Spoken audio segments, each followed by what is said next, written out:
खाद्यान्न फसलों, चाहे वो धान हो, गेहूँ हो, आप जिस वैरायटी पे हाथ रखोगे वो वैरायटी IRI की होगी। चाहे आम फल उद्यानिक फसलों की बात करो, आम का आम्रपाली, मलिका, अरुणिमा, बहुत सारी वैरायटी, गेहूँ की 29, 67, 27, 33, जो भी वैरायटी में आप हाथ डालोगे सब IRI के द्वारा विकसित की गई है। चने का, मसूर का, अभी ऐसी ऐसी वैरायटी। आज अब जब आवश्यकता पड़ती है कि हमारे यहाँ माल न्यूट्रिशन मतलब बहुत ज़्यादा जो पोषक तत्वों की कमी बच्चों में, महिलाओं में, जो प्रेग्नेंट लेडी है उनमें ये सब होता है, तो आजकल हम लोग बायो फोर्टिफाइड वैरायटीज़ पर भी काम कर रहे हैं, जिससे कि आपको अलग से दवाएं खाने की जरूरत ना पड़े। अभी हमने आप लोग पेपर को लोग पढ़ते हैं देखा होगा, अभी 2-3 दिन पहले पहली बार जीन एडिटिंग के द्वारा 2 वैरायटी विकसित की गई है। एक कमला नाम की वैरायटी है, एक DST जीन एडिटिंग के द्वारा जो हमारे IRI ने पैदा की है। किसानों की समस्या आती है कि पौधा जब फल बनना शुरू होता है तो सूख जाता है, लेकिन जो किसान हमारे संपर्क में है, हमारे यहाँ से अभी कितने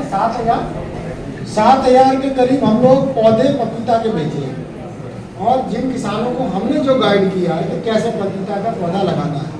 पपीता का पौधा लगाने के लिए जिन क्षेत्रों में ज़्यादा पानी की जैसे नमी ज़्यादा होती है उसको दूर करने की हमने एक तरीका निकाला। हमने कहा 50 सेंटीमीटर ऊंची एक मेड़ बनाइए, क्योंकि जो पपीता की जड़ होती है ना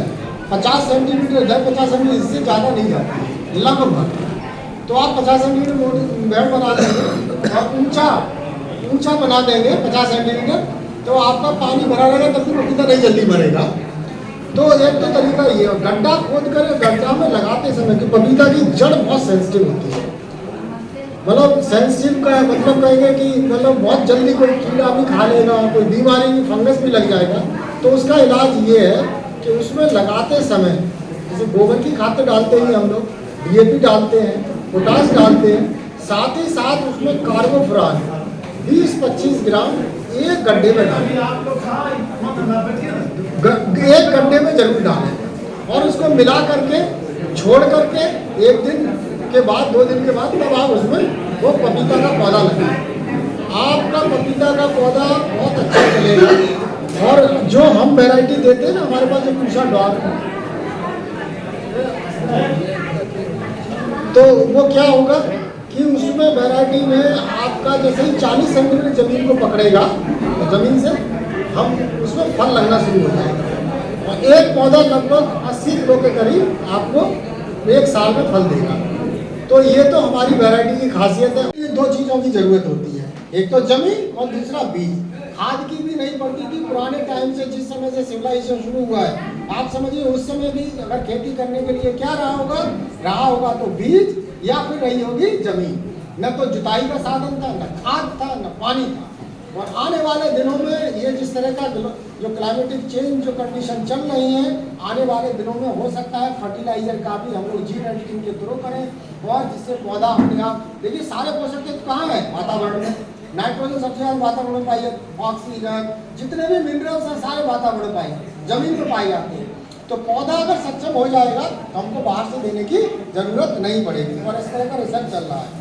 अभी रही बात कि हम जो लोग जो परियोजना का जो मुख्य उद्देश्य जो है अनुसूचित जाति के लोगों के लिए, हम लोग चूँकि हमारे यहाँ वैज्ञानिक कम है इसलिए हम लोगों ने सिर्फ बीज को लिया, नहीं तो इस परियोजना के अंतर्गत हम किसानों का सेल्फ हेल्प ग्रुप बने तो हम किसान अनुसूचित जाति के सिर्फ अनुसूचित जाति के लोगों के लिए, तो हम लोग क्या करेंगे इसके लिए उनको एक मानो स्टोरेज भी बनवा सकते हैं, उनको ट्रैक्टर भी दे सकते हैं, उनको फार्म इम्प्लीमेंट भी दे सकते हैं इस योजना के अंतर्गत। लेकिन दिए जाएंगे कब, जब एक व्यक्ति को नहीं, क्योंकि ट्रैक्टर एक व्यक्ति को नहीं दे सकते, एक जो उनका FPO बनाया जाए या वो किया जाए, मान लीजिए कोई सेल्फ हेल्प ग्रुप बना लें